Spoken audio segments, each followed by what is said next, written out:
Welcome back, everybody. It is November 1st of 2025, and this is episode 83 of What is on My Desk.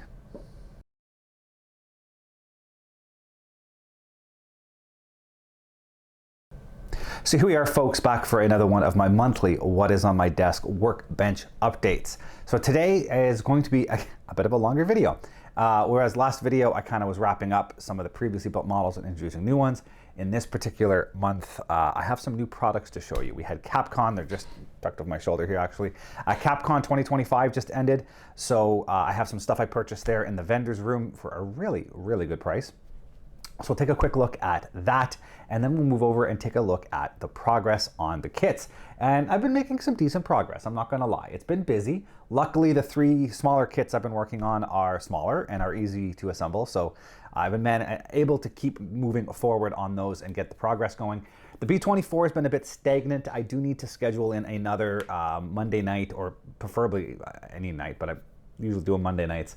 I need to schedule in another live stream and get caught up on that. I've been poking away at a couple of small things, but I'm kind of hitting a wall where I don't want to go too far without doing another live stream. So we'll jump over to the desk. We'll take a look at the progress. I'll have some more updates for you a little later in the video, but let's go, first things first, let's jump over and take a look at the new kits I have to show you. So on that note, as always, my name is Sean, and this is Sean's Aviation.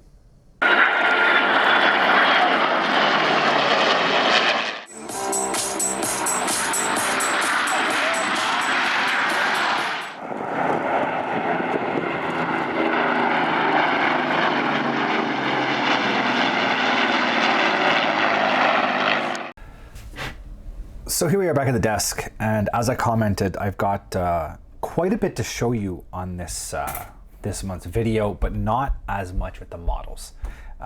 Bit busier with my life outside of the desk, anniversaries, I got some birthdays. My wife and I took a trip to Halifax, so stay tuned. There'll be some videos from the Shearwater Aviation Museum coming up later in the month from that trip. And then, yeah, as I said, there was a lot going on. Pretty much every weekend I was busy. As well, I've been traveling for some work requirements. So it gives me a lot less time at the desk than I would have liked, but I will show the progress I have made. But we're going to start with some of the new stuff. And I have quite a bit to show you. I have 3 kits and a coin. And then I'll wrap up with a last kind of a thing. A little bit of a surprise, and then we'll move on to the status of the kits. So first things first, while we were out, as I commented, in Halifax, we went to the Shearwater Aviation Museum, focused mainly on naval aviation, which is kind of cool because I didn't really have a lot of content and knowledge on Canadian naval aviation, but gift shop, and they had coin, and this is the 100th anniversary of Shearwater. I don't know what the dates were. There we go, 2018. 1918 to 2018 was the 100th anniversary of Shearwater. They had quite a few of these coins left, and they were numbered.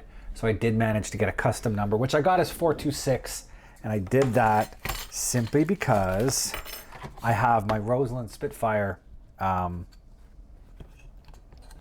coin, which I gotta get. I can never get this out of here.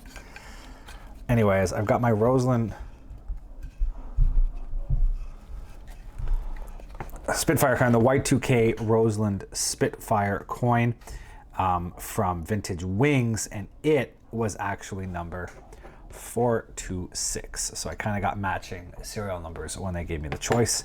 But yeah, that's gonna go back. And I've shown this once before, but I just love this little thing. It's got Stocky Edwards signature inside, and the emblem that's in here actually came from from the Spitfire itself. So I love that coin. But anyways, back to the point of this video, which was this coin. So they had this on display, or they had this available in the they broke my. You see, this is why I don't like it when my kids play with things, because they ended up breaking my little coin box. I'll have to fix that later date, man. And it's all bent out of shape.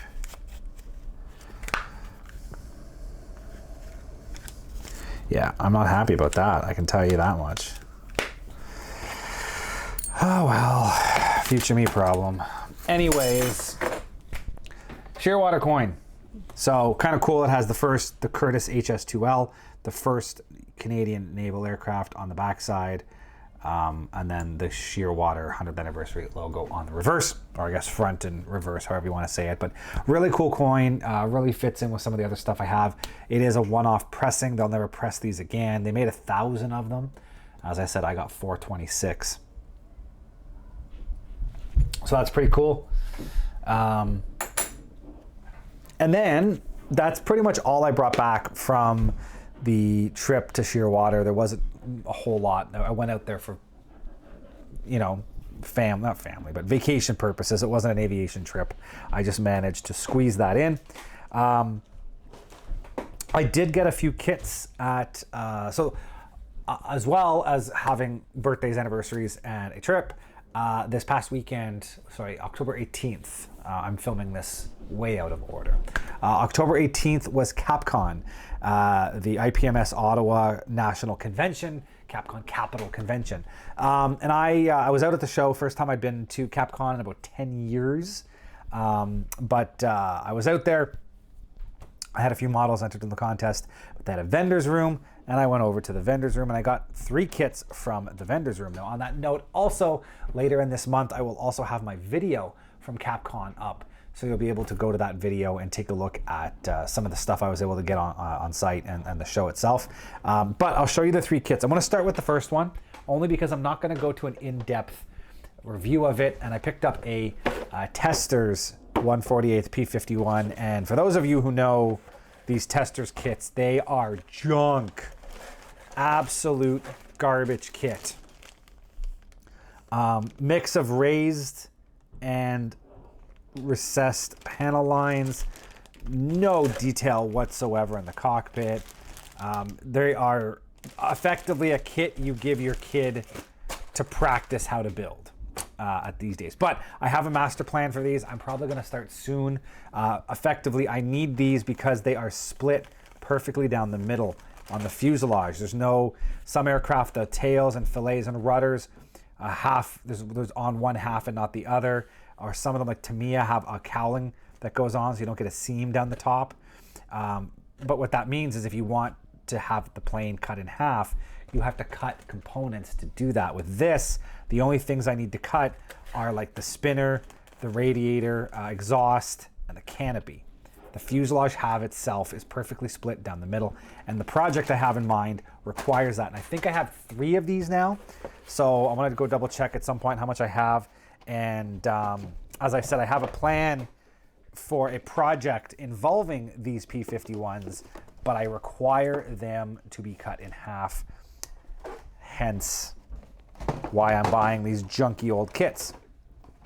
It's also not going to matter too much because my final plan, I'm going to mount it on a wall hanging, like a plaque hanging on the wall. So it's going to be a little bit different of a look, but I think it's going to work out.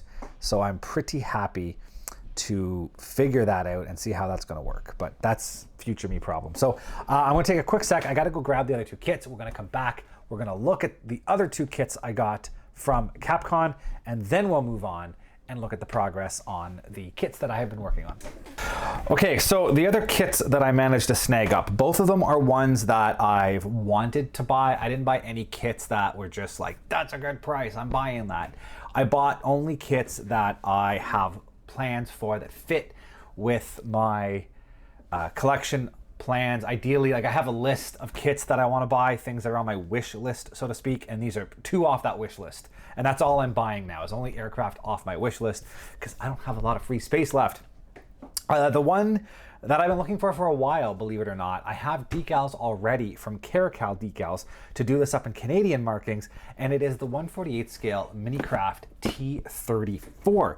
Now, I've been poking around online looking for this for a while. Like I said, I have the decals and I want to do one up in Canadian colors. It's all polished aluminum with yellow high-vis sections. These are very difficult to find. There's a couple of, most online hobby shops are completely sold out. The few that I can find are ridiculously high shipping prices to have them shipped to Canada. There's a number of them on eBay. There's a handful that are showing in the $30 to $50 US. But again, shipping to Canada is brutal. And I've never really pulled the trigger. I felt that was a little bit too much money for just what effectively is a small little simple kit. This I found brand new. This was actually still in its original, I think I threw it upstairs. The original shrink wrap was still on it. This had never been opened from the factory. And somebody there was 2 or 3 of these on a vendor table at the show, and they were selling them for $29 Canadian. So I mean, 30 Canadian for a kit that is starting at 30 US plus shipping and up from there. And I mean, there are some ridiculous eBay postings for these, and I hate using eBay as a litmus test for prices because people can put them up for whatever they want. People were asking $150 to $200. I saw posts for $300 for these kits, and I don't know why, because they're not worth that kind of money. As I said, eBay is a horrible litmus test for planning out what your models are actually worth, but I think I did pretty good getting this for $30 Canadian. We'll do a quick look through this. I will do a more in-depth review when I do end up building this, and as it is a smaller plane and it does fit quite nicely in with the rest of my trainers, I may end up building this one sooner rather than later, just because, as I said, I can build it and I have space on the shelf for it. Also of note, it comes with a stand, which is really cool. I'm probably going to cycle that stand over and use it on a different kit. I want to leave it in the box for now, but I'll probably end up using this on a different kit just because it is a nice looking stand. Seeing if there's actually I'm going to check what the copyright date is on this kit. I believe it's early, 2019. Okay, so quite a bit later than I thought it was, which is surprising that a kit that was made only that long ago is so hard to find. We'll start, it hasn't even been opened out of the bags. I hate going through and like cutting these bags open, but I'll have to do it eventually when I build the kit. I'm not buying these to store for value, I'm buying them to build. So we'll start here, and I don't know if the sprues are numbered at all. I don't believe the sprues have numbers. This is the one that includes the 2 fuselage halves. And the model itself is really nice. There's engraved panel lines and then raised rivet detail, which is very accurate to how the real plane is. It also makes cleaning up seams exceedingly difficult, and the rivets are surprisingly close to scale. I mean, they are a little exaggerated, but you have to in this at this size to have that detail. You'll never an accurate rivet would basically disappear. So there's a little bit over exaggeration, but not ridiculous. It looks right, which is always nice. But beautiful engraved panel line. The detail on the tail is really nice. The mix of engraved detail with raised rivets really looks authentic at that scale. So that's nice. It also includes the forward nose cowling part, including some details to go behind it. There's some cockpit parts, main landing gear, nose landing gear, some gear doors, instrument panel combing. Looks like one of the nose gear doors. And then over here you've got some antennas and then the exhaust stacks that actually come out from the bottom. They're really long and it's awkward looking, but when you assemble it, it looks really neat by the looks of it. So instrument panels, no engraved detail in the instruments themselves. There's no, like, you can't see any like needles or anything inside the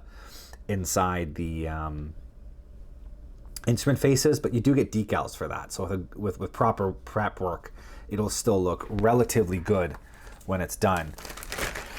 And in no particular order after the fuselage halves, I'm just gonna grab parts and look at them. We have this sprue, which includes the cockpit floor, as well as the nose gear bay detailing, cockpit sidewalls, and it also forms, looks like the sidewalls for the gear doors are all integral into the cockpit sidewalls. A decent looking detail on the sidewalls as well. You got your throttle quadrants, there's some other little levers, panels and stuff on the other side. So with a little bit of weathering and dry brushing, all of that should pop quite nicely. Your wing spars are also included, which is nice because your main landing gear connect to these spars, which means that just like the real plane, the main fuselage will be taking a lot of the stress of the plane and not the wings. So you'll never see a case of where the wings will slowly bend up. Now, it's a very small plane. You do see that with larger kits. Depending on how the wing joint goes, the weight of the model can cause the wings to flex, which can affect it long term. So that's a little bit of a neat touch that they did. Also will look really realistic with the, actually now that I look at it, these wing spars also create the forward and rear sides of the wheel wells, which is exactly how you would have it in a real plane. So it's going to look really neat when it's all done. Nice strong kit. The horizontal stabs are in 2 halves, which is interesting for such a thin kit. You probably could have got away with having these molded as single pieces. Not sure why. This is just going to make cleaning up the seam a little bit more difficult with all this raised detail. That surprises me. But again, the detailing on that is really nice with the strengthening ridges that are indented into the metal, just like the real kit, plus having the raised rivet detail. So, yeah, the kit looks beautiful. I haven't, as obviously it hasn't come out of the plastic bags till now. I've taken a quick look at the sprues through the bags and went through the instructions just to get a feel of how this kit goes together. But this is my first time actually like handling the plastic and going through and looking at it. And I'm just gonna try to put this back inside the box in a way that fits nice. The box was really kind of packed tight and it was bulging, and I want to try to put things back in a slightly different order so that doesn't happen. Let's go with this one because it's another big one and it'll fit nicely at the bottom of the box. Yeah. So this is your wings. So your lower wing and lower fuselage is one integral part, which again is really smart because you've got all these panel lines. That is horribly twisted. I'm going to show you that, see if I can get that on camera here in a second. But because you've got all of these panel lines and raised rivet detail, having the fuselage split in half would make a seam, as I commented, really hard to clean. So by splitting that out and not having a seam, it allows all of that belly detail to be, sort of accurate for scale and not have to worry about cleaning up seams. So you can tell that they did think of the builder. Now you've got a bunch of other little things here. The other nose gear door that's missing, that's a weird choice to put one nose gear in one place and one in another, but antennas, the prop hubs. Now of note, this is what confused me when I first looked at the kit and why I ended up going through the instructions. There's 4 sets of spinners and there's a whole whack of blades. And it's because you have a 2-bladed propeller with 2 spinner options and 2 different blade options, and a 3-prop spinner with 3-prop blade. A 2-bladed prop option with 2 possible blade shapes and 2 possible spinners, and a 3-bladed option with 2 possible blade shapes and 2 possible spinners. So it gives you tons of variation all in one kit, but it confused me as to why I had so many parts. And then there's some other bits and bobs here. Looks like landing lights. That's the spinner backing plate. I don't know what that is. I'll have to figure that out when I get to it. But as I commented, I don't know if I'm going to be able to get that on the camera. But I want to zoom in here just a little bit, and I'll see if I can get the angle right so that you look down the fuselage and look at the twist. I wanted to focus on that. Look at the twist down that belly. You See how far off and twisted this is here? Like that. That is going to be a bear to get straight. That is...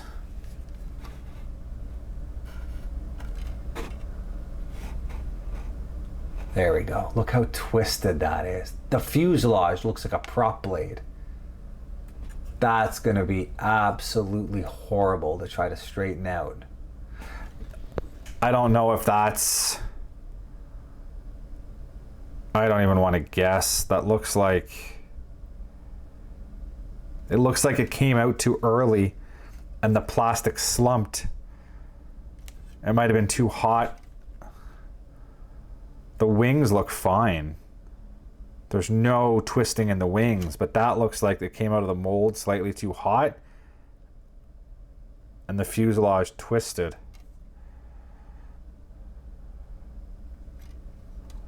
Huh. Okay, well, that's going to be fun when I have to go to build it. I don't want to knock the kit because I don't know if all of them came out like that or if I just got a bad kit. I hope I just got a bad kit.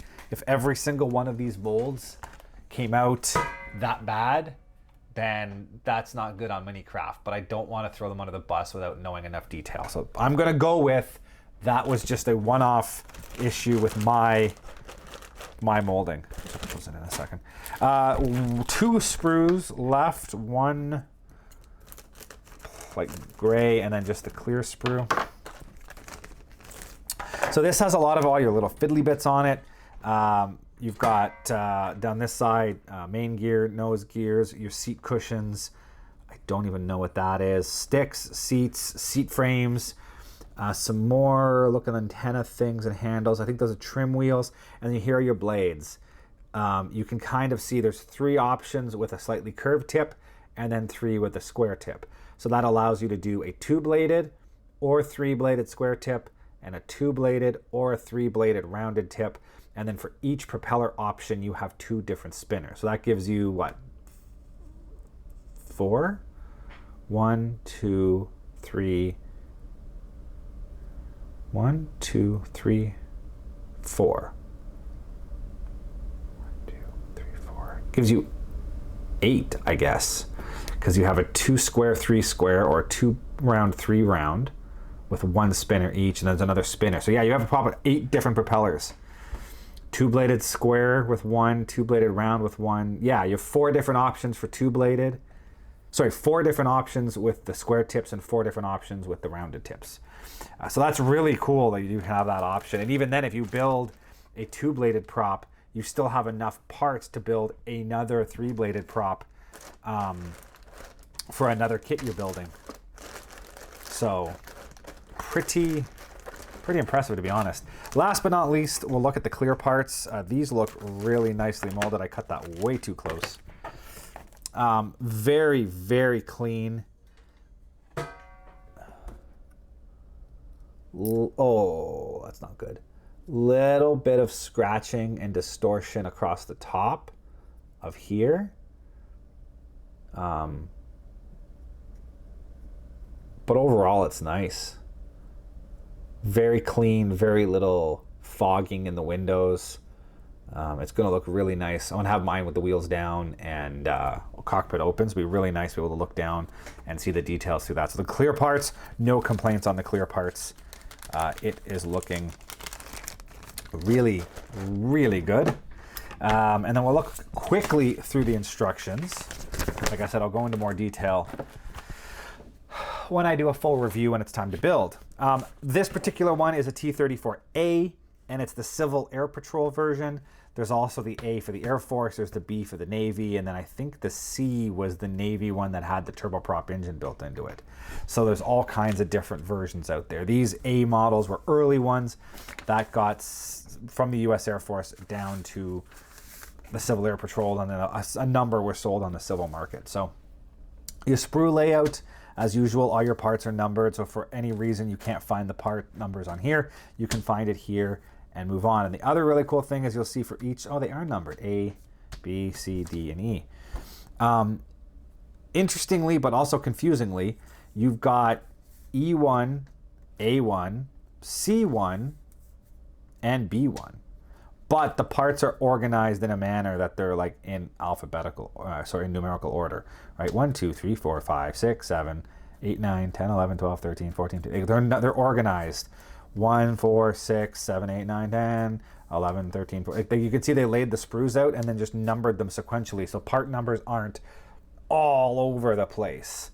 It's very easy to find your part number by just counting down across your sprues. It does make it a little confusing that you have multiple part number ones, so you do have to be careful with that, but it's laid out in a way that should be easy. Instructions, you start off in the cockpit as usual. Part callouts are over here. You'll also see that it has interior green or medium gray. So do your research on the version you're making so you get the right color callouts. But I would say that for every kit, not only for this particular one. Not a lot of detailing, on what colors go where. So you'll have to kind of, again, do your research, find out. Some panels might be green with your dials. Some might be black. So look up pictures. Do your research to make sure you're building exactly how you would like to build. Step 2, you got instrument panels. I lied. You know what? This does not have instrument panel decals. So you're going to have to just do your weathering to make it look right. But you could buy aftermarket dials from a place like AirScale if you wanted to give it that extra touch. I'm probably not going to go that far, but you could if you wanted to. You're also assembling the combing, the partition between the two cockpits, and that accessories piece goes into the nose. You'll also see here it gives you a nice side diagram for alignments to make sure instrument panels and everything are the way they need to be. You then get into building seats, and you'll see the two halves plus your cushions with the seat belts molded on. They get installed with the control sticks. Your trim wheels get put in place. That's up to step 5. Step 6, you're gluing the fuselage together. You'll also note it says add a nose weight. It doesn't give you a weight. So the best thing to do is start taping the kit together, get your wings on, get your horizontal stabs on, find out, and you can play with some weight to figure out how much weight actually needs to be put in the nose to have it properly balanced. Moving on over here. The instrument panel combing goes in, your front cowling. Of note as well, I believe sprue D is the clear sprue. Yeah, there's a little clear, your landing light is installed at this point, so make sure you don't forget to add that and that you mask that off properly for painting, because that would be easy to miss if you were to forget about it. As well, there's 2 little tiny ID lights on the rear fuselage. Those probably could be put on after paint, but again, don't forget about them because they will make a big difference. There's also a fin fillet that some had and some didn't. So again, do your research. I have my RCIF painting guide here, Mustang, Mitchell, Mentor. It looks like the Canadian ones had the fillet in place. So just make sure you're doing your research for your particular build as to whether that does need to be installed or not. Step 10, this is where you can see we're putting those wing spars in place. Oh, there we go. There's that weird one I didn't know. It's a little strengthening piece for inside the nose wheel. There's also the little outboard, which I didn't see on the sprues. I guess it says right on it, it's C11, so it was on sprue C. And I just missed them, mixed in with the horizontal stabs. They are the outsides of the wheel wells, finishing off that wheel well detail. It also says that the interior of all the gear bays are a flat aluminum color. Here we have the landing lights. It is also a note to ensure that you orient the light properly. All the wings get installed. Here's something interesting, actually. So I've noticed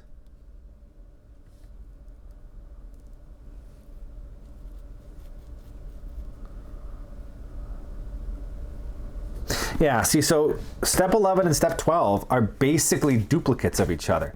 This is showing you to install the landing lights and glue the wings together. This is telling you to install the landing lights and glue the wings together. But the landing lights don't look the same. and there's no part numbers. Install port landing light from step 11. Step 11. Parts A5 and A6. But the images are completely different. And I don't know why.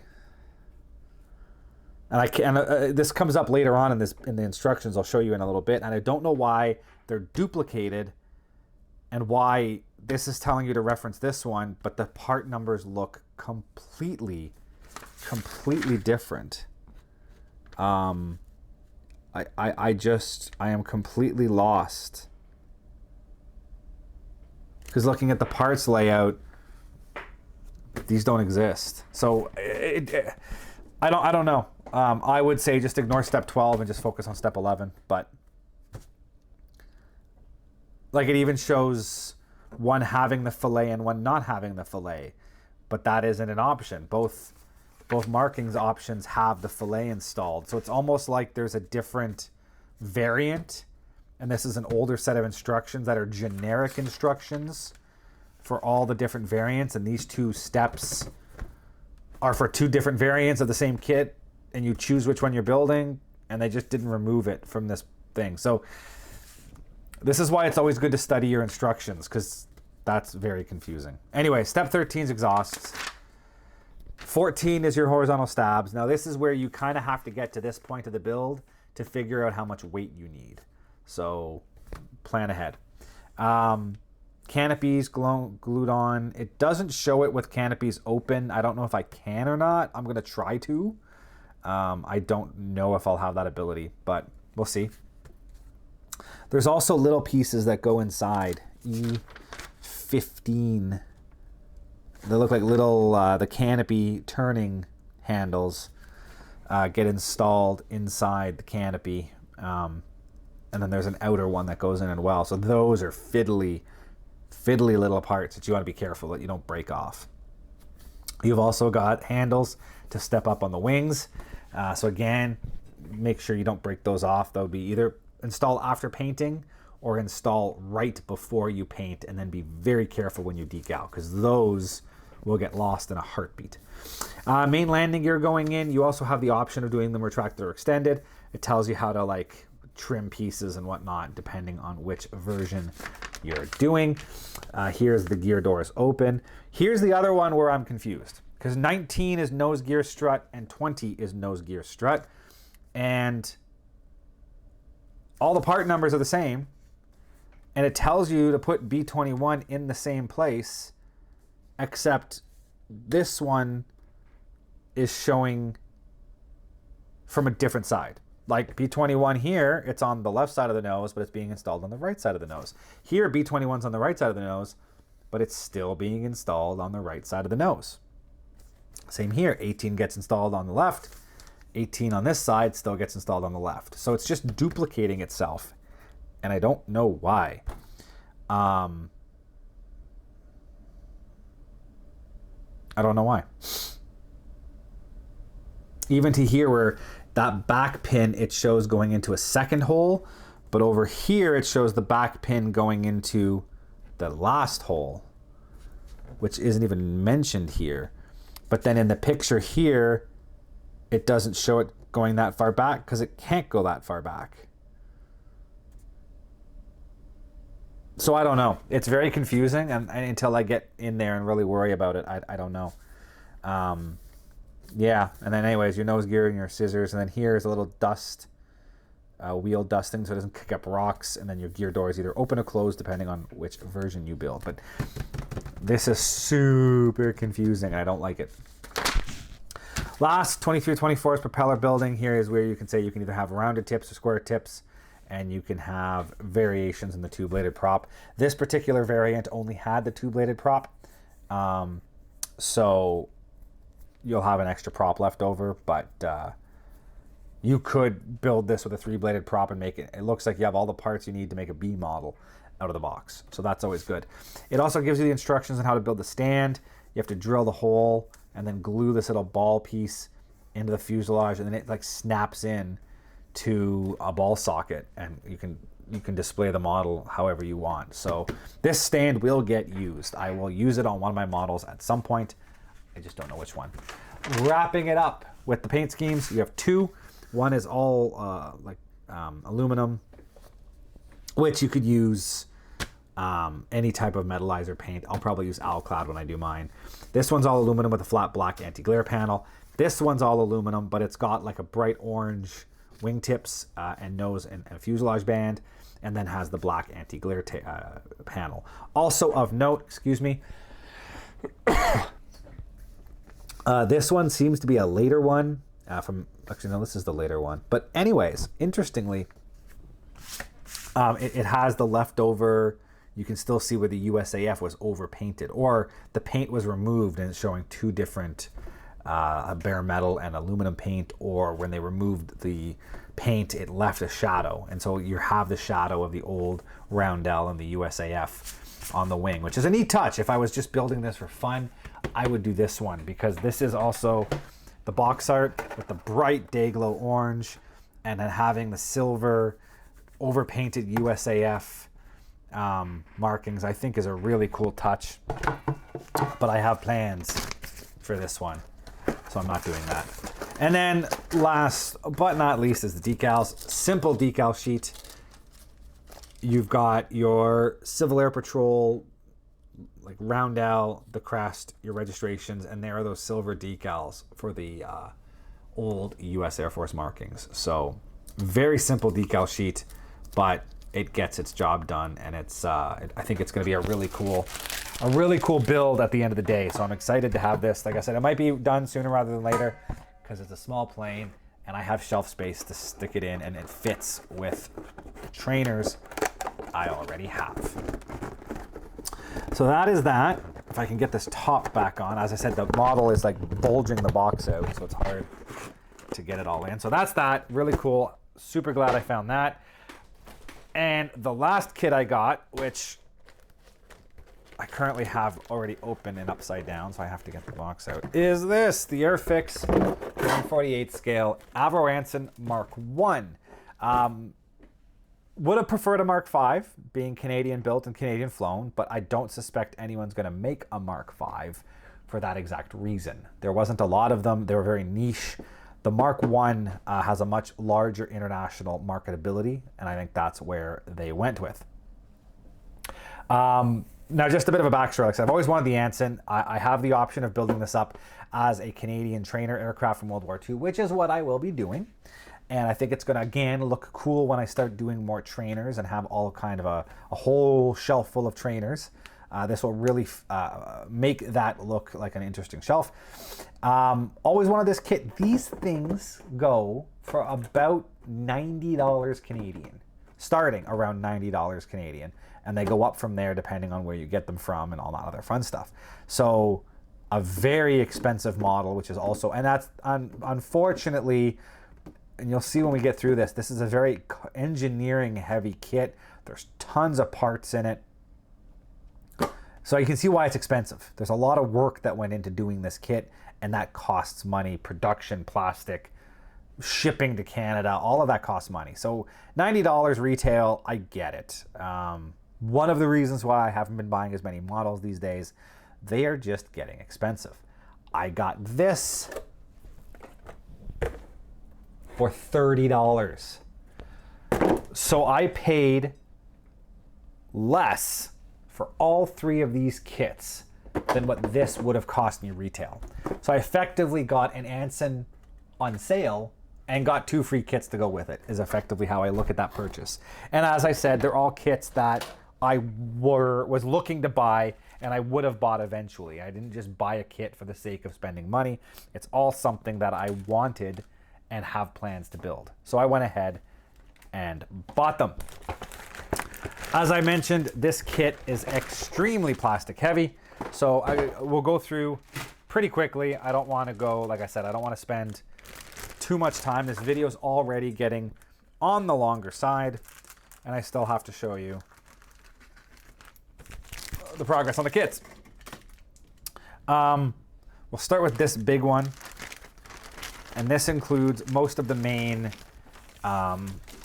airframe parts. So you start with, you've got your fuselage halves. I think these are, yeah, frame A, perfect. So you've got your, oh yeah, see, Airfix is doing this really nice thing where they mold big letters so you can easily find the frame. So you've got your 2 fuselage halves. You've got 2 different fuselage tops, one with the turret and one without the turret. You've got your internal kind of cabin floor, a main spar, I believe that's the lower fuselage for the horizontal stabs with integrated horizontal stabs, which makes that seam super easy to, you don't have to clean it up. So that's a nice touch. And you've also got all your internal fuselage frames. These are your side frames, and then this is your roof frame that lives underneath this thing. And there's tons of little details on here. Little wheels and handles and, you know, panels and stuff. All the little cool things that once you like paint it and weather it will look really, really cool. Internal framework is nice. I'm going to have to figure out colors for that. I suspect only downside, there's a lot of ejector pins. Tons of ejector pin markings. And a lot of those will be highly visible with the mass amount of windows that are in this. So you'll see a lot of those. However, you've also got a lot of busyness going on that might hide some of it, but I can see a lot of modelers out there who are going to spend a lot of time filling and sanding those ejector pin markings, because there's a ton of them. Like that one even sticks out. It's not a hole, it's a bump out. That one is, yeah. For some modelers out there, like I said, I'm not going to worry too much about it, but there are a lot of modelers out there who are going to have a very difficult time building this, because I know they're going to want to clean all of that up. But yeah, that is that. We have sprue B. You have your upper and lower wings. Beautiful fabric molding. It looks like fabric stretched over a frame. And that's going to be so fun to paint. I can't wait. You've also got your so upper and lower wings, flaps, your cowlings, they're molded in 2 halves. And then you've got your center fuselage sort of lower part that fits under. And again, I like the way the wing seams are broken down. They follow a panel line, so it's relatively easy. You don't have to do much cleaning. So, yeah, it looks like this kit will be a fun kit to build. And don't know when I'm going to get to this one, just because this one's a little bigger. I need more shelf space. I do have room to add some more shelves, so I'll have to like cut myself a new shelf and buy some little tabs, and I technically could add a shelf or 2 on my over there, but future me problem. I keep joking to my wife that I need to buy a second house just to have all my models. She's not amused. Empty bag. Why do I have... Weird. Oh, I know why. Okay, that makes... No, that doesn't make sense at all. That doesn't fit. Huh. Weird. I think I know why I have an empty bag, but I'm not going to go into it, because I believe it's from the guy I bought this off of, and he's a nice guy, and I don't want to blame him for something that might not have been his fault. We'll move over here. I don't know what sprues I have. 2 copies of sprue E, which makes sense. They look like mostly engine parts. You've got cowlings, and you've got your little bumps for your cylinder heads. Engines come in 2 halves. Yeah, it's a single row radial, so front and back halves. Exhaust collector, push rods, firewall, propeller, some cockpit pieces that will be duplicated between the 2 sides, landing gear doors, main landing gear parts, little radiator. So yeah, this is all just parts that you need 2 of. So it's easy to put 1 of each on each sprue and just duplicate your sprues. So that's that. Engines look really nice, by the way. Lots of little details and everything, so it should go together very nicely. I'm going to have to do some research and figure out painting guides for those engines. That bag was already partially opened, so oh, that's not what I wanted. It ripped so nicely until there. this looks like, so I did what, A and B, and then these should be sprues C and D if Airfix did this in order. No, that didn't work at all.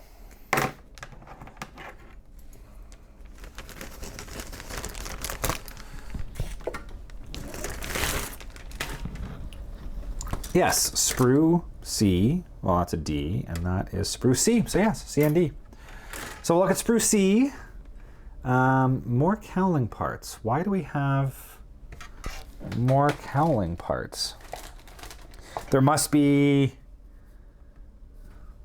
I have to look at the instructions. There must be a second option for a version that we don't build or something. Anyways, it looks like you've got, I'm gonna say that's part of the engines. You've got cockpit side walls, looks like cockpit rear, all cockpit parts, seats, instruments and stuff, pitot tube, instrument panel, seat halves, throttle quadrant, main spar, some more bits and bobs, machine guns. And then, yeah, this looks like a rear bulkhead. And then again, maybe landing gear cowling parts, but I'm curious on that. So I'm gonna have to purposely look out why we have two of those. And then sprue D, and you've got elevators, upper elevate, horizontal stabs, rudders, more cowling parts. These are the ones that were missing from the other one. Exhaust parts, some landing gear. Here's the frame for the, I don't know what those are. 20, 21, 22, 24. That looks like the frame that goes up inside the turret. That looks like part of the turret. I don't know what those are unless they are part of the turret. Possibly engine mounts. I don't know. More internal frames. Don't know what those are for. You get two of each. Main wheels, weighted too. You get the little flat spot on the wheels, which is a nice touch. Yeah. Landing lights. It looks nice. There's a lot of detail on this kit. Again, I'll do a much more in-depth look with, you know, zooming in and showing detail when I do a full-blown kit review. This is just more of an introduction of the kit to you guys. Clear parts are beautiful, and it's a very large sheet. You get two different styles for the side. You'll see this one is angled, and these ones are straight, and that's because there's two different front canopies. One's a little bit more flat, and the other one's a little bit more like a Beech 18 style. I always consider this like a Lancaster window and like a Beech 18 window. And I don't really know why there was a difference out of the factory. I'd have to do the research on that. But this is the version that was flown here in Canada, so that's the one I'll be doing. So you got two sides for this, and then two sides for this. So you'll end up with a lot of pieces left over. And then you got some landing lights, some pieces for the turret, and then an ADF loop, which I'm surprised is clear. Astrodome, and then that's the nose. A little bomb-aimers window on the bottom and everything. So a lot of really cool, really nice clear. It just, I'm gonna have to find a Ziploc bag for that because it's just loose in the bag. Instructions we'll take a quick look at. Again, I'm not gonna spend too much time. The lovely new Airfix style instructions. And I love these because it always shows you what part you were installing last. So you can look and say, oh, I'm installing the main spar, and here's where that part should go. And I'm installing this, and there's where it should go. And there's the seat, and there's where it should go. So you get to see a little bit more, and it helps understand the layout of the kit as you're installing it. So always cool when they do stuff like that. But here you can see we're starting in the interior. You're assembling up some minor parts, as I said, seats, and then I said main spar and seats, and then there's little decals that have to go in here. It looks like a place to drop flares. And you have to really be careful because you could, oh yeah, I have to put decals. But then there's all the rest of this, and you'll paint everything up and then forget to come back and put the decals on. So make sure you make notes of that. There's also a decal here. You can see like a placard that has to go on the floor. There's instrument decals that head up and install on that main spar part. So make sure if you're not doing things that you're jumping, that you make notes and you go back and you put that stuff on so you don't forget. Here is where one of the large spars go on. And again, there's some instructions here to make sure you have things perfectly square on the kit and how to make sure it's aligned properly. Fuselage half goes on the framing, and then there's some more pieces that go in front, and you can see here once you have one side on, you got to go through and put all of these extra parts in as well. Here's where you have to be careful, because some of the ones that were flown in a combat situation would have one instrument panel with a blanking, yoke with a blanking plate. Then there's another trainer version would have the two yokes, and so you don't install the blanking plate over where the yoke goes. So you have to be careful with stuff like that. Here's another example. There's a beautiful, it's the nav table with the lamp, and there's even a little pilot's handbook decal to put on the table, so it looks like there's a pilot handbook. Like, just beautiful, beautiful. And here you get some views showing you how that table should be oriented with all of the structure. Airfix kits are unbelievable these days. I love it. Moving on, we have throttle quadrant. There we go. And all the little pieces, like compass and some other stuff that goes on that. Here you can see the rudder pedal bars go in place, and it shows you here how you should ensure that everything is perfectly in line and nothing is crooked or out of place. Throttle quadrant gets attached to the main instrument panel. All of that gets glued in. Radio rack, and there's all the decals that go on to the radios, as well as some detail painting. And then we move on to, I don't even know what that is. That looks like it's a bottom to the radio tower. And then it gets installed, and it shows you where, like, these parts, that's supposed to fit into a little hole, and there's a pin on the side that should go into that hole. And again, there's a really nice diagram showing you how it should be oriented when you are completed there and there, both a side view and a front to back view, to make sure you have everything exactly the way it needs to be. And then your side frame on this side goes into place. And I just noticed there's a little machine gun here on one side that isn't on the other. So that's an interesting touch that you need to be aware of. Also be aware you probably wouldn't have that machine gun fitted to the trainer version. So do some research depending on the version you're making. Moving on, that top fuselage frame gets installed. And again, there's a little bit of a detailed view to show you where all of those pieces should line up and how it should fit. Your back wall goes in place, lots of detail painting here, and a decal has to be put in place. So keep an eye on that. Also, if you're doing version A, you have to drill some holes, and it tells you step 30.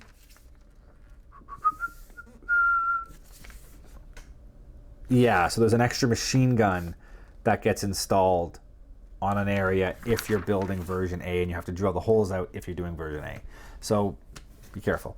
27, you're gluing in that big sidewall piece. And then there's a side machine gun that sticks out. Don't know if the trainer version would have that. Do your research and figure that out. Also a clear piece. And then we're gluing the fuselage halves in place. And there's a lot of little details of what to do and what not to do to make sure everything is placed properly. That you don't want gaps, you want it tight. You don't want a gap, you want it tight. Same up here, right? You got to make sure the instrument panel tucks in and fits properly. So there'll be a lot of kind of manipulating the different parts, especially considering how square you've built everything here, will make this a lot easier. If you have any twisting or out of shapeness of that structure, fitting it on the fuselage half might take some playing around. But I like the fact that they give you all of this detail, so it's very difficult to get yourself in a position where you shouldn't be. Very nice touch by Airfix. Some more stuff going in. There's that machine gun I talked about. Your top turret, showing how all of that framework goes into place. Some clear pieces for identification go in afterwards. There's a whole pocket back here that you would be able to see in through the turret structure, but I don't know if you'd actually see it or not. And then you have your other side of fuselage with its sidewall. Another little light has to go in place, or a window, I'm assuming. Sorry, not a light. Now we're gluing the other half of the fuselage on, and again, lots of details to show you at every critical point that everything's lined up appropriately, and you'll have a nice tight fit to your fuselage. Now we're gluing in the top half of the fuselage, and again, there's some instructions, some details showing where everything should line up. And then the lower half goes in, and it shows you exactly first and second to make sure everything fits well. Horizontal stabs go in place with your rudders, which your elevators, I should say, which technically it's a one-piece elevator, so your elevator should be movable. I don't know how tight that is. You might want to glue it in place. I'll probably just angle mine down, glue them solid. It's not a toy. I don't plan to play with it. I'll glue it in solid and make sure it's locked the place that I want it to. Now we get into engines, and it feels like this is a whole other separate kit. This whole section from step 43 to 50 is just assembling the engine frame. You've got like your spar, you've got structures that go in behind it, left and right halves, tanks, firewall, landing light, all of that all gets put together.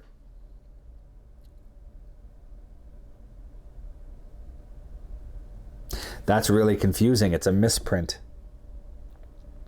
You can see here how it's all black outlines over the CAD images, and here the CAD image is offset from the black outlines.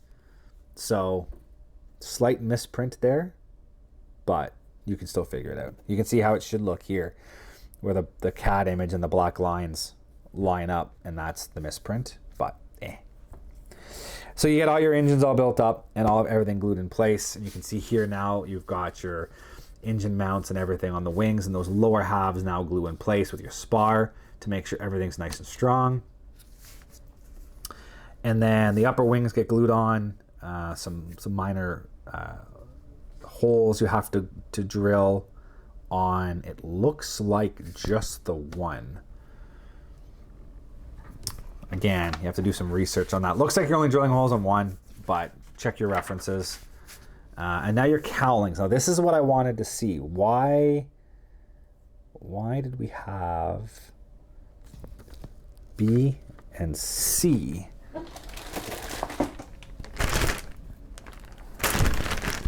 So you're not using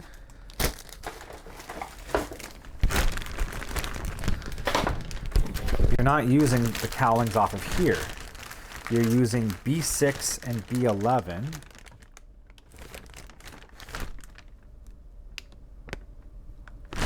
Yeah, so even though sprue B gives you cowlings enough for both wings, you're only using B's on the one side. The other side, you're using C's. I don't know why.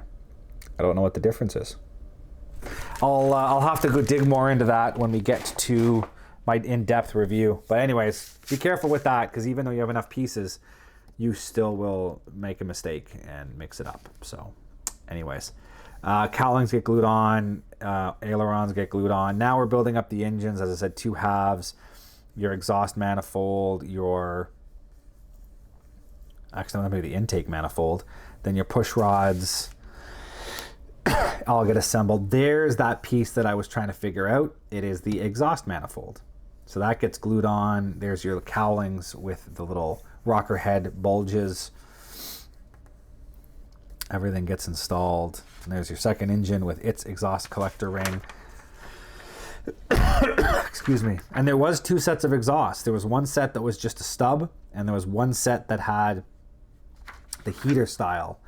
So you could tell that there was another version of this coming out that included the longer heaters for like the Canadian version, which I'll look up because I might add those to my kit, depending if I can find references for it.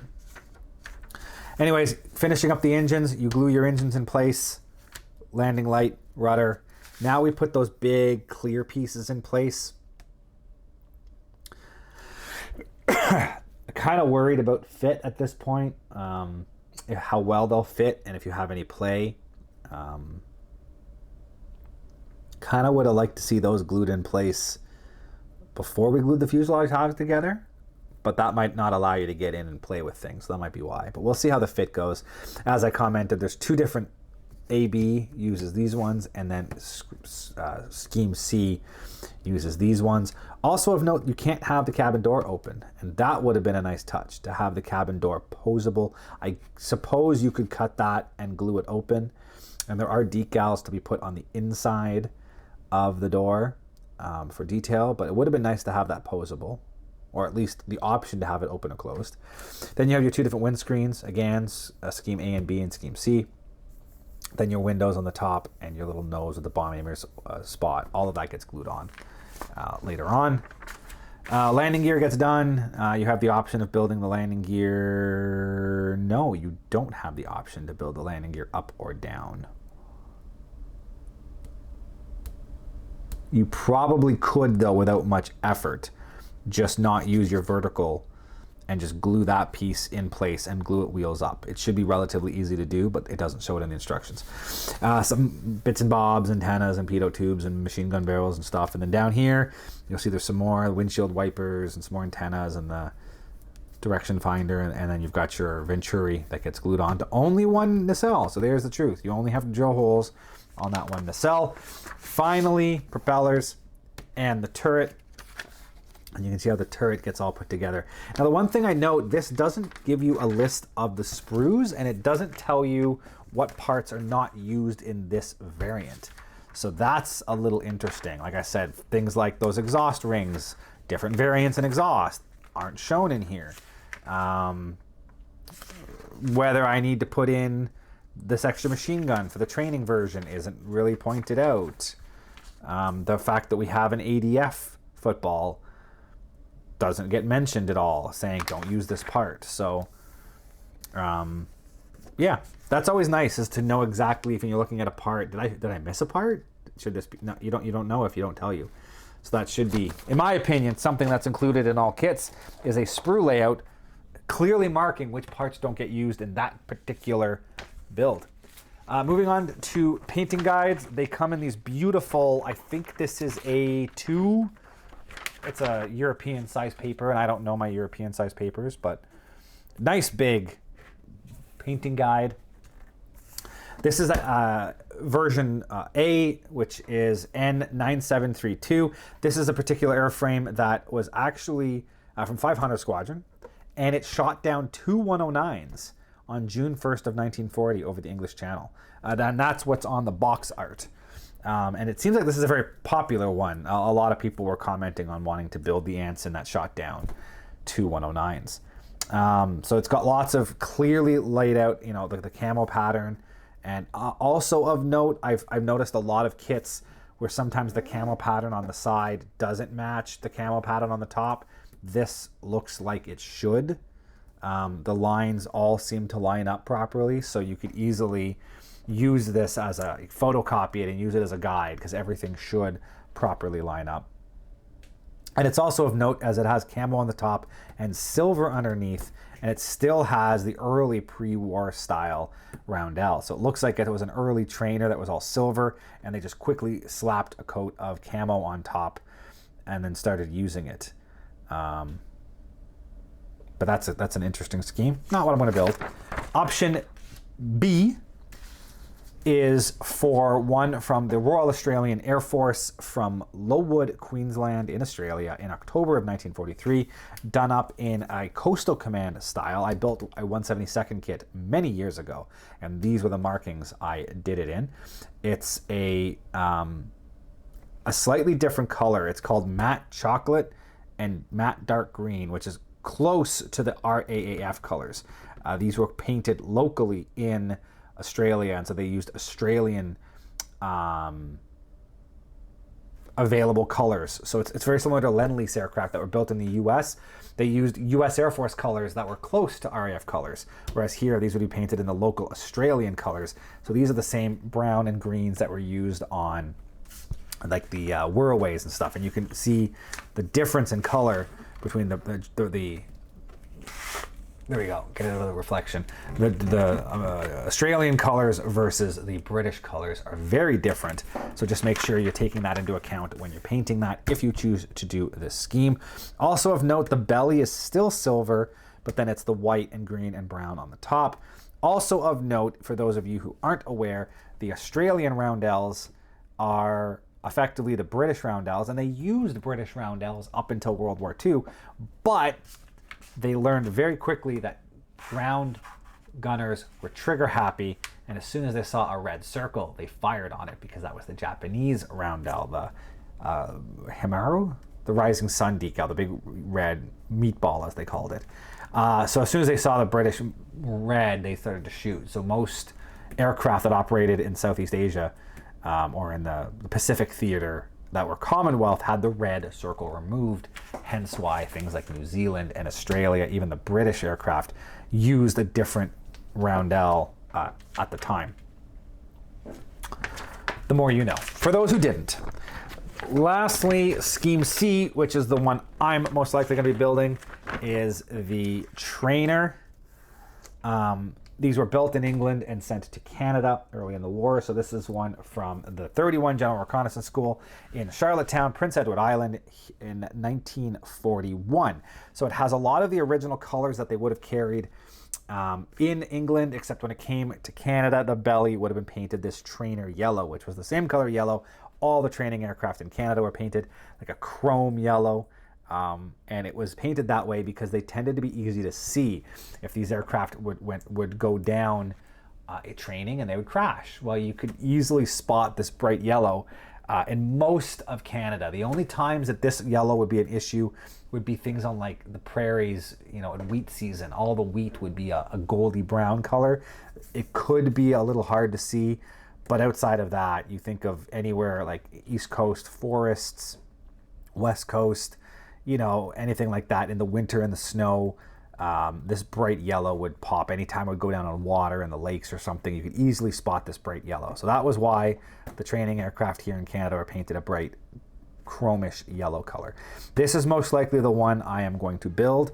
As I said, I will do some research to see if, for example, these had been quote-unquote Canadianized at all. Things like the heater exhaust to give some cabin heat, because Canadian winters are very cold, and I suspect they would have had heaters installed.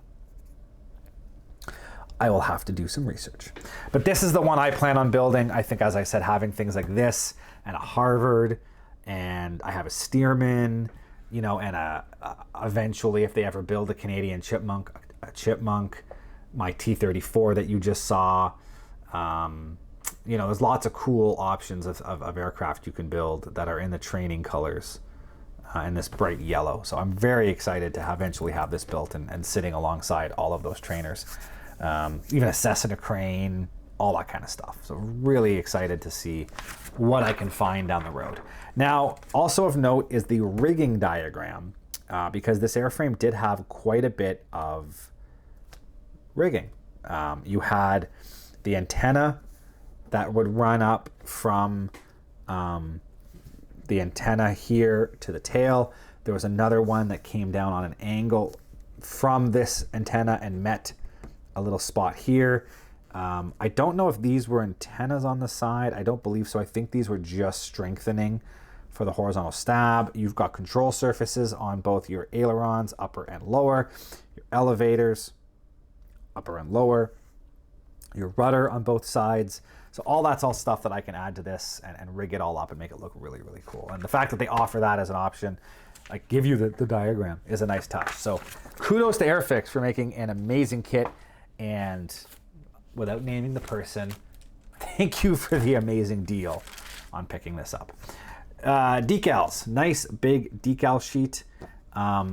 Little bit of damage to it because the clear sprue that wasn't in a bag was pressed against this at the bottom of the bag. I don't think it's going to affect the decals at all, but it is just to be noted that that is a little bit of an issue. Should be fine. So lots of stencils, and you've got your instruments over here, as I mentioned, instrument panel, as well as radios and all the other stuff in the cockpit, the little handbook, all your stencils, warnings, plus your external stencils, various roundels, the early war style, the late war style the Canadians would have had, the gas patch, the tail fin, flash, I should say, both variants. And then down here you also have the Australian markings, as I stated, without the red. So lots of options, beautiful. I've never had an issue with Airfix kits. There is quite a large amount of carrier film, and I probably would cut the letters out a little closer just to remove the chance of silvering. But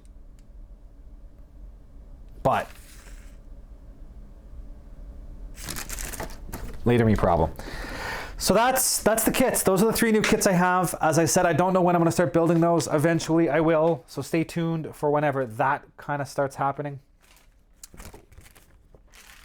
Next, you'll get to see the progress on the kits. It's going to be a bit of time for me. As I said earlier, I'm filming these out of order. So when I actually do my status build, it's going to be a little while from now. But you will get a chance to see where I got with the kits. So stay tuned. You'll see that here any second now. So here we are at the desk to get a quick look at the progress on the kits. And before we jump into that, I do want to make a quick announcement, I guess you could call it. I mentioned earlier in the video that I had been at Capcon and I had some products.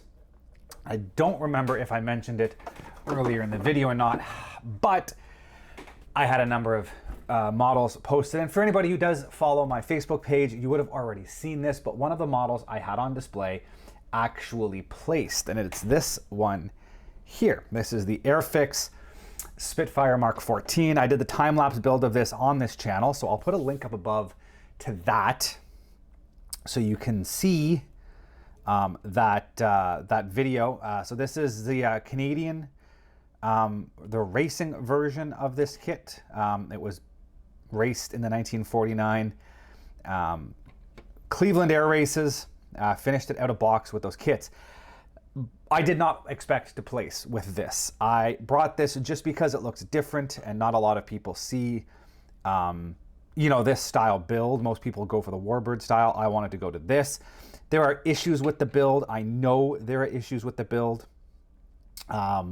Specifically with how the Alclad actually came out, and I didn't build this to place in a contest, and I know there are significant issues in this that would have ensured it didn't place. However, the category I'd entered this into, the single-engine World War II, or single-engine prop, I guess you would say, had way more entries than they had expected, and as such, the category was split into 3 separate categories.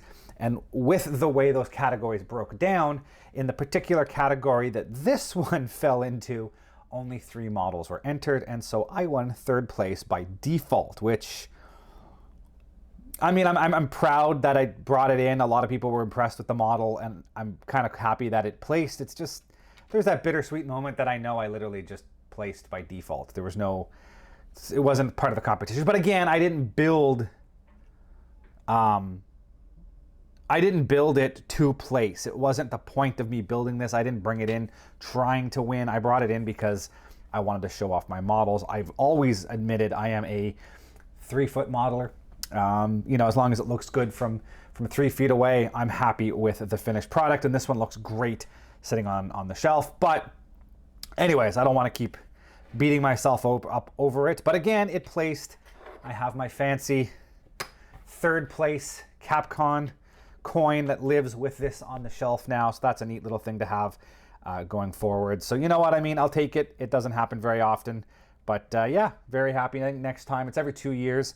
I have a couple of others that I plan to enter, probably actually these World War I's that I'm working on now will probably be entered in the next round. But yeah, just, you know what, bring stuff out. It's fun to get out there and talk to people. Had a fun time, so I'm gonna put this away and we can take a look at the actual progress of the kits. I'm gonna start with the Fokker triplane, and it is so tiny. I gotta give credit to those people who build 1/72nd, because this is ridiculous. I'm actually gonna bring you guys in a little bit just so you get a better view of it, because it is so ridiculously small. So I got the fuselage glued together. I've got the mid-wing glued in place. I've spent a lot of time cleaning up the seams where this metal panel fits on top of the fuselage, trying to blend it in. I have a little bit, I'll find my little pointer here. Down in here, I added a little bit of Mr. Surfacer just to fill in some of those gaps. I've sanded all of this, is nice and smooth. There's no seams. Nothing my nail can catch on in any of this. Little bit here, but again, this would have been a metal plate fitting over top of the fabric wing, so a little bit of a seam here would actually look proper. I mean, in reality, a lot of these seams would actually be there in the real plane. I'm just trying to clean up a little bit of it at a time. But yeah, so that is, I just realized I have the control stick in the wrong place in that cockpit, but there's nothing I can do about it now. Anyways, yeah, so it's pretty much ready to go for primer.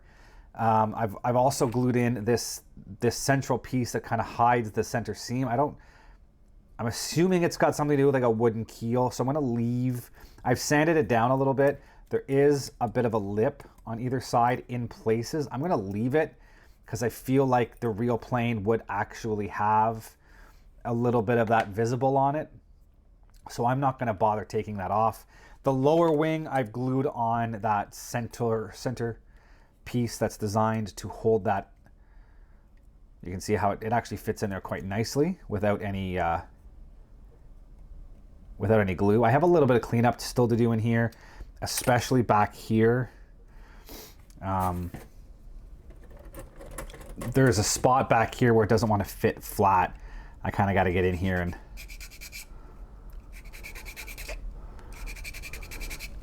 try to get that corner go a little deeper, but that's just test fitting and sanding. But there, you know what, that actually made a bit of a difference there. So anyways, that lower wing fits into the point that I don't have to glue it. It just kind of, well, there, see, it takes a bit of effort to get it to fall out. So once you do add glue, it's going to look nice. These struts, I sanded them down. One wing I sanded down and it doesn't quite want to fit as, see that side's tight. The other side, it's a little loose. Not the end of the world, specifically because the lower wing will hold it in place. It's just when I try to put it together like this temporarily, it doesn't really like to stay. It likes to just kind of fall out. So I say that, now I can't even get it in. There we go, see, but then the bottom, anyways, it's not designed to be done like this. You really have to assemble it properly for it all to fit. But again, already you can see how that wing does not want to fit in there properly. It's super loose, so it just kind of constantly falls out as you're trying to test fit everything, which I'm always a big fan of saying test fit, test fit, test fit. Well, it's a little hard on this one because the parts are a little on the loose side, but if you get that, there we go, set up properly. I'm definitely going to be gluing these struts into the wing before I glue the bottom wing on. But anyways, you can really see how cool this is going to look though when you start to put it all together like this. Now again, it's not going to hold itself together, but you can kind of hold it together. And you get a good view of what this triplane is going to look like. And it's really small and there's going to be a lot of work to get it all done. But I think it's going to look really good when it is actually done. So super happy with how this is coming along. So the next steps for this, other than I'm kind of at the point now, I got to glue the tails on. So I'm going to get all the tail feathers glued on. And I'm going to have to find a way to mask all of this off. I think it's going to be a little bit of masking tape mixed with a little bit of Kleenex kind of jammed down in the hole. But that'll be that, and then I can give the whole thing a coat of primer, and then I can start the painting process, which is going to be a very order of operation dependent painting process to make sure it all looks good. But very, very close to paint. I got tail feathers. I'm going to put the ailerons on the wing, and then not so much the wings I'm not too worried about for primer. I'll probably hit them with a light coat just to seal them, but I want to get this one primered to check all of these seams. I really want to make sure all of these seams are looking good and they don't stand out horribly before I start painting. So yeah, very close on that. It's looking really good. Super happy. Albatross, I kind of want to say it's at about the same point. It's moving right along as well. This one's going to be really hard to mask, I think. I'm going to try to use some Post-it notes and kind of jam Post-it notes, strips of paper down inside of here and get it to hold up and stick out straight out the top so that when I paint it, it won't mess everything up, but there's so many little corners and nicks and crannies that I got to get in here. The cockpit itself is easy. That's literally just going to be some masking tape, because all of this will be painted leather. So I can just circle some masking tape inside that hole and it'll solve it. But trying to get this engine area all masked off properly is going to take a little bit of effort, but I think it will look good when I'm done. The lower wing is glued on. I've got all of this cleaned up. I'm pretty happy with how it sits now. It just needs a bit of fine sanding to clean up the scratches, and then it's ready.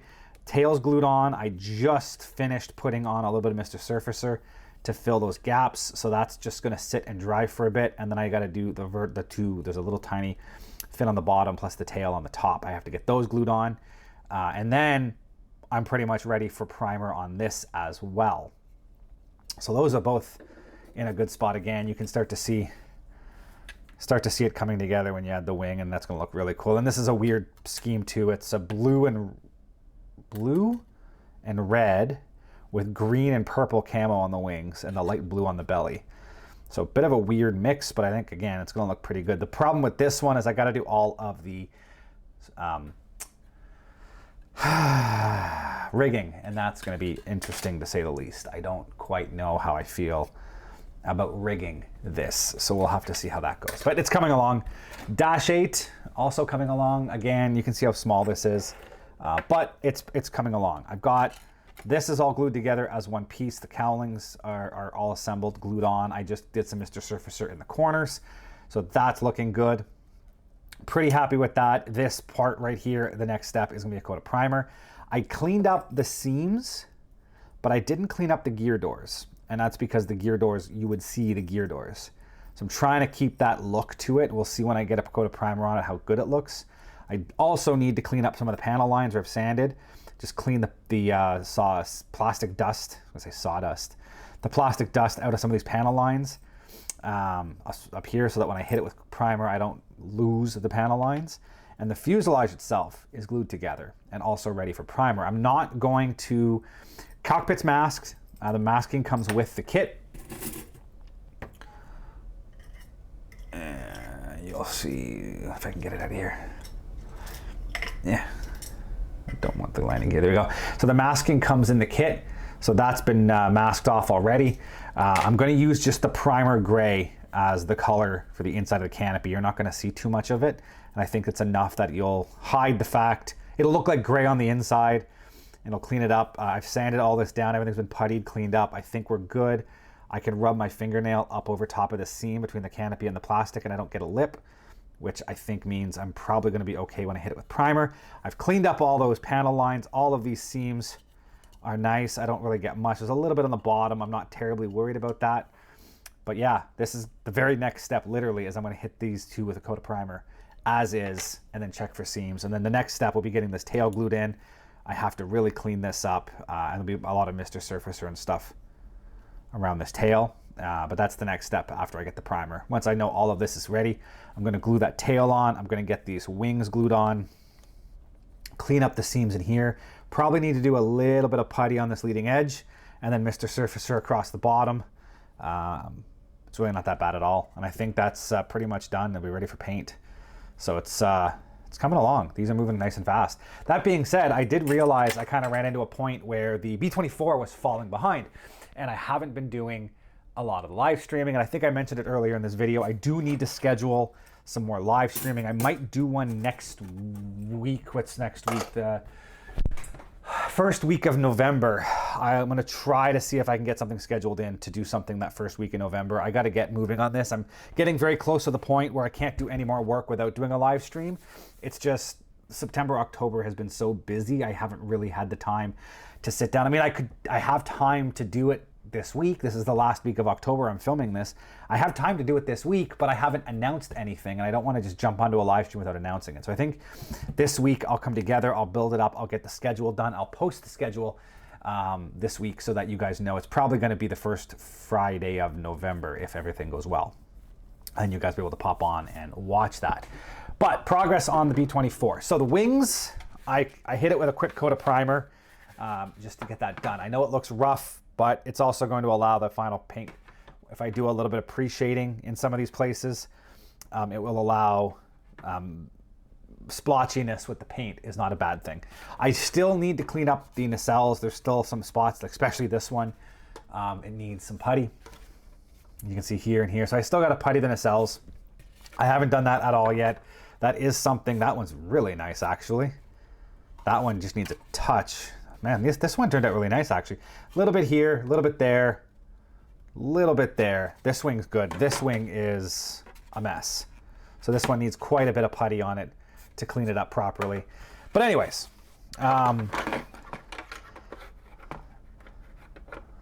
yeah, so those wings will get a little bit of putty and work. I'll do that on the live stream. I'll add the putty, and then I can sand, clean it up, and prep for paint after. But the wings are pretty much done.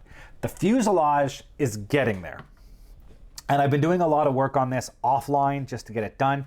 So I cleaned up inside the bomb bay area, did all the puttying and sanding, and I've repainted it silver so that you have all of the proper view when you look up inside. You don't see gaps, you don't see holes, you don't see anything else.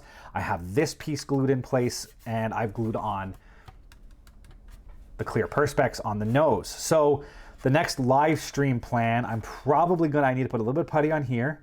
There's a few spots under here.